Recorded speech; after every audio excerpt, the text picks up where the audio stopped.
ኢትዮጵያ ይፋዊ ጥያቄዋን በሰነድ መልክ ለ2028 የአፍሪካ እግር ኳስ ዋንጫ አቅርባለች። የኢትዮጵያ እግር ኳስ ፌዴሬሽን ዋና ስራ አስፈጻሚ አቶ ባህሩ ጥላሁን በዚህ ጉዳይ ላይ ተጨማሪ ማብራሪያ ሊሰጡን በቀጥታ መስመራችን ላይ ተገኝተዋል። አቶ ባህሩ አስቀድመን እንግዲህ በኢቲቪ ዜና ላይ ተገናኝተን ነበር። ሰፋ ባለመልኩ በድጋሚ እናነሳዋለን። እንግዲህ ሂደቱ እንዴት ነበር? ሰፊ ምዕራፎች እንዳሉት ይታወቃልና አስቀድሞ የኢትዮጵያ እግር ኳስ ፌዴሬሽን ድረገጹ ላይ ከኢፌዴሪ መንግስት ጋር በጋራ በመሆን ለአፍሪካ እግር ኳስ ኮንፌዴሬሽን የሰነድ ጥያቄው እንደገባ ይፋ ሆኗልና እንደው ህዝቡ እንዲያውቀው ሂደቱ ምን ይመስል ነበር ከሚለው አስቀድመን እንጀምር። አመሰግናለሁ። እንደሚታወቀው የአፍሪካ ዋንጫን ለማዘጋጀት ክቡር ጠቅላይ ሚኒስትራችን ዶክተር አብይ አህመድ ኢኒሺዬቲቭን በመውሰድ ካሳወቁበት ጊዜ ጀምሮ እንደ ኢትዮጵያ እግር ኳስ ፌዴሬሽን እና እንደ ኢፌዴሪ ባህልና ስፖርት ሚኒስቴር በጋራ በመሆን የተለያዩ ስራዎችን እየሰራን ነበር። በተለይም ደግሞ የቢድ ፕሪፓሬሽን ፌዙ በጣም ረጅም ጊዜን የወሰደ ነበር። አንድ ቲም ተዋቅሮ ይሄንን የቢድ ወይም ደግሞ የጨረታ ሰነድ ስናዘጋጅ ነበር። በወቅቱ እንግዲህ የ2029 አፍሪካ ዋንጫን ለማዘጋጀት ፍላጎት ስለነበረ እንደ ኢትዮጵያ እግር ኳስ ፌዴሬሽን በዓለማችን ላይ አሉ የተባሉ ወይም ደግሞ አሸናፊ የሆኑ ቢድ ዶክመንቶች ምን አይነት ናቸው የሚለውን ሪቪው ከማድረግ ጀምሮ ከመመልከት ጀምሮ እንደዚሁም ደግሞ በአፍሪካ ውስጥ ያሉ የተዘጋጁ ቢድ ዶክመንቶችን በማየት ነበረ ይሄንን የጨረታ ሰነድ ወይም ደግሞ የቢድ ዶክመንት ማዘጋጀት የተቻለው ማለት ነው። በወቅቱ ሲዘጋጅ እንግዲህ የ2029 አፍሪካ ዋንጫን ታሳቢ በማድረግ ነበረ። በማዕከል እንግዲህ ካፍ የአፍኮን ኤዲሽን በየ4 ዓመቱ መካሄድ መቻል አለበት። ከ2028 ጀምሮ ውድድሮቹ እንደሚካሄዱ ካሳወቀ ጊዜ ጀምሮ እንግዲህ የኢትዮጵያ እግር ኳስ ፌዴሬሽን በተለይም ክቡር ፕሬዚደንት የ2028 የአፍሪካ ዋንጫ የቢድ አናውንስመንት በካፍ በኩል ልናቅ ይገባል፣ ጊዜው እየደረሰ ነው የሚሉ ጥያቄዎችን በካፍ ኤክስኮ ሚቲንጎች ሳይቀሩ ያነሱ ነበረ። ይህንም ተከትሎ እንግዲህ ከአሳለፍነው 1 ወር ከ15 ቀን አካባቢ ጀምሮ ካፍ ይፋዊ 2028ን የቢድ 2028ን ብቻ ሳይሆን 2032 2036ንም ጨምሮ የቢድ አናውንስመንት አካሂዷል ማለት ነው። ስለዚህ እኛ ኢንተረስታችን ከ2029 ወደ 2028 በመምጣት በተለይም ከኢፌዴሪ ባህልና ስፖርት ሚኒስቴር ጋር በመነጋገር ከ2029 ወደ 2028 እንደገና ቢዱን የማስተካከል ስራዎች ሲሰራ ነበር። የመጀመሪያው ሳምንት የነበረው ታዲያ የሌተር ኦፍ ኢንተረስት ወይም ደግሞ እንደ ሀገር ይሄንን የ2028 የአፍሪካ ዋንጫን ሆስት ለማድረግ ያለንን ፍላጎት ማሳወቅ ነበረብን። ይሄ የመጀመሪያው ሳምንታት ላይ የተካሄዱ ስራዎች ናቸው። ምክንያቱም ዝም ብሎ አንዴ ቢድ ዶክመንት አዘጋጅቶ መላክ ብቻ ሳይሆን ካፍ በአስቀመጠው ቅደም ተከተል መሰረት ስቴፑን ጠብቆ ስራዎችን መስራት እጅግ በጣም አስፈላጊ ነበር።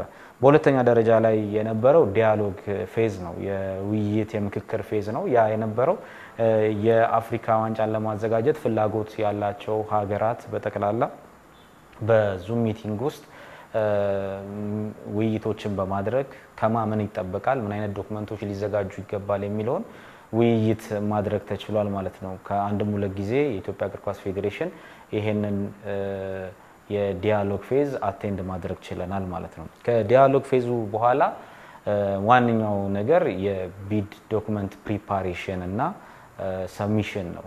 በተለይም ቀደም ብለን ቢድ ዶክመንታችንን አዘጋጅተን የነበረ ቢሆንም ካፍ የላከው የተለየ ቼክሊስት ከመሆኑ ጋር ተያይዞ አንደኛ የመጀመሪያ ያዘጋጀ ነው የ2029 ዶክመንት ስለነበረ ወደ 2028 መቀየር አስፈላጊ ነበር።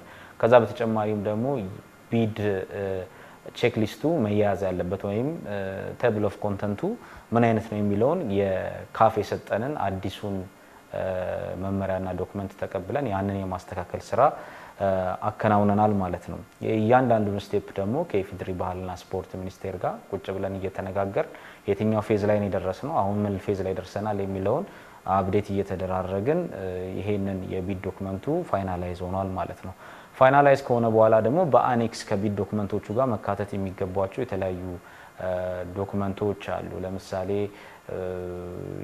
ኢንተረስት የገለጽንበት ደብዳቤ ከዛ በተጨማሪም ገቨርንመንት ጋራንቲ ሌተር መንግስት ይሄንን ውድድር ለማዘጋጀት ያለውን ቁርጠኝነት የሚገልጽ ደብዳቤ ከዛ ውጪ ደግሞ ከታክስ ኤግዛምሽን ጋር ተያይዞ የሚመጡ ማቴሪያሎች ኤግዘምትድ ሆነው መግባት በሚችሉበት ሁኔታ የሀገራችን ሕግ ጋር በማይጣረስ መልኩ ይሄንን የማሳወቅ ስራዎች እንደዚሁም ደግሞ አስፈላጊ የሚባሉ በእያንዳንዱ ስቴፕ ላይ ከቪዛ ጋር በተያያዘ ከአኮሞዴሽን ከእያንዳንዱ ዶክመንቶች ጋር በተያያዘ በአኔክስ ውስጥ እንዲካተት አድርገን እንደ ኢትዮጵያ እግር ኳስ ፌዴሬሽን እነዚህን ዶክመንቶች በይፋ ለካፍ ልከናል ማለት ነው።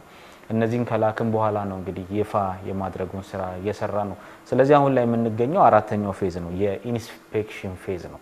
ኢንስፔክሽን ፌዙ ገለልተኛ በሆነ አካል የላክነው ዶክመንት ምን ያህል ኢትዮጵያን በአግባቡ የገለጸ ነው፣ ምን ያህል መሬት ላይ ያለውን እውነታ የገለጸ ነው የሚለውን ደግሞ ኢንስፔክት የሚያደርገው አካል እያንዳንዱን የሳይት ጉብኝት ጨምሮ እያንዳንዱ ቦታዎች ዞሮ የሚመለከትበት ሂደት ይኖራል። የግምገማ ሂደቱ ላይ ደግሞ ዋጋ የሚኖራቸው ነጥቦች ይኖራሉ። በተለይም የስቴዲየም ፕሪፓሬሽንና ዝግጁነት ከ125% የሚይዘውና ትልቁን ፐርሰንት የሚይዘው ይሄ ነው። ሌሎች ከአኮሞዴሽን ከትራንስፖርት ሌሎች ቴክኖሎጂካል ከሆኑ ጉዳዮች ጋር ከኢንፍራስትራክቸር ከመንገድ ከመሰረተ ልማት ጋር በተያያዘ ያሉትን ደግሞ የየራሳቸው ነጥብ ይኖራቸዋል። እነዚህ ሁላ ተደምረው ነው መጨረሻ ላይ ከ100 ነጥብ የሚሰጣቸው ማለት ነው። ስለዚህ የኢንስፔክሽን ፔሪየድ ላይ እንገኛለን። በዚህ ኢንስፔክሽን ፔሪየድ የሚመለከታቸው አካላቶች መጥተው ኢንስፔክት የሚያደርጉ ነው የሚሆነው።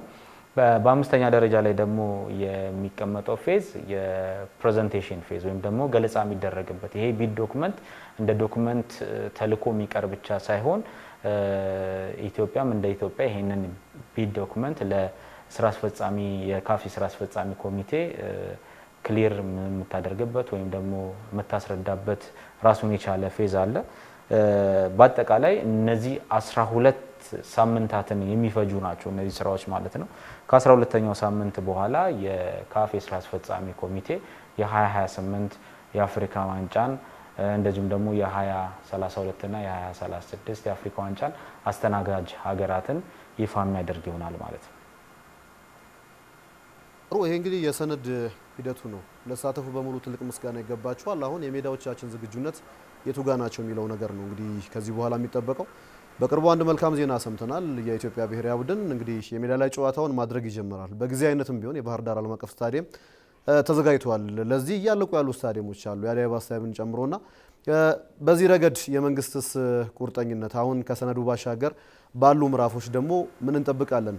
ከሜዳዎቻችን ዝግጁነት ተነስተው እንግዲህ በዚህ ላይ ሀሳብ ይስጡን እስቲ።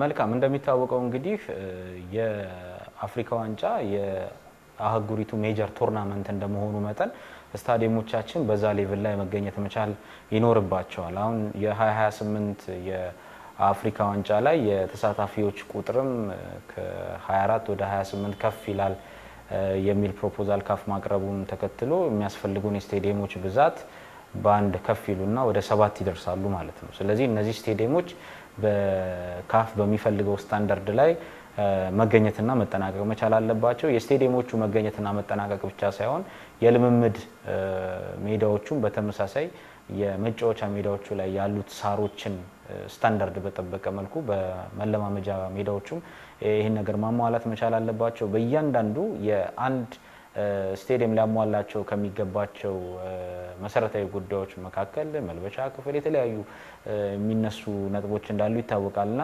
እነዚህን ያሟሉ መለማመጃ ስፍራዎች ሊሆኑ ይገባል። ስታንዳርዱ በዛ ደረጃ ስለሆነ ማለት ነው። ሚኒ የሆኑ ጨዋታዎችን ሊያስተናግዱ የሚችሉ መለማመጃ ቦታዎች መሆን መቻል አለባቸው። የተወሰኑ ተመልካቾችን የሚያስተናግዱ መለማመጃ ቦታዎች መሆን መቻል አለባቸው።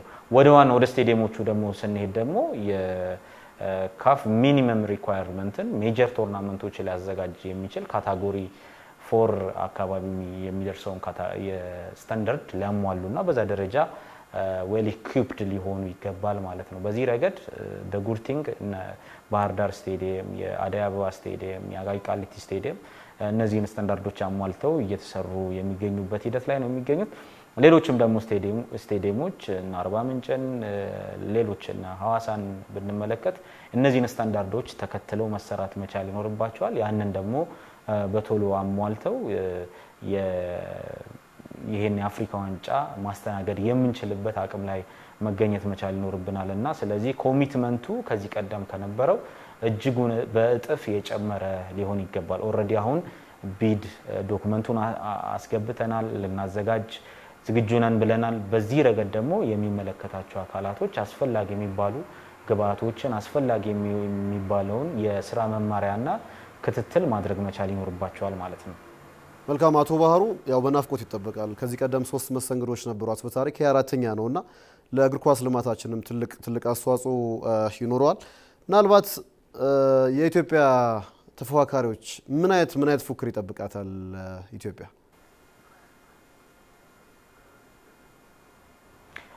የ2028 አፍሪካ ዋንጫን ለማዘጋጀት እንግዲህ ጆይንትሊ ቢድ ለማስገባት ዝግጁ የሆኑ ሀገራት እንዳሉ መረጃዎች አሉን። ከነዛ መካከል የደቡብ አፍሪካ ሀገራት ደቡብ አፍሪካን ጨምሮ ቦትስዋና፣ ዚምባብዌ እንደዚሁም ደግሞ አራተኛ ሀገር እንደዚሁ አብራ ጆይን አድርጋለች ከደቡብ አፍሪካ ሀገራቶች መካከል ማለት ነው።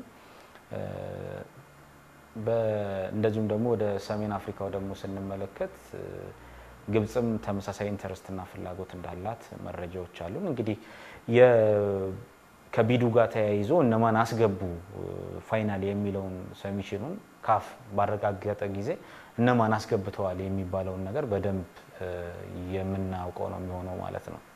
እንግዲህ መልካም እድል እንዲገጥመን እንጠብቃለን። ያው መላ ኢትዮጵያን የሚጠብቀው ነገር ነው ብዬ አስባለሁ። አቶ ባህሩ ጥላሁን የኢትዮጵያ እግር ኳስ ፌዴሬሽን ዋና ስራ አስፈጻሚ፣ ለጊዜው ለሀሳቡ ለማብራሪያው በጣም ነው የምናመሰግነው። መልካም ቀን ይሁንልዎት።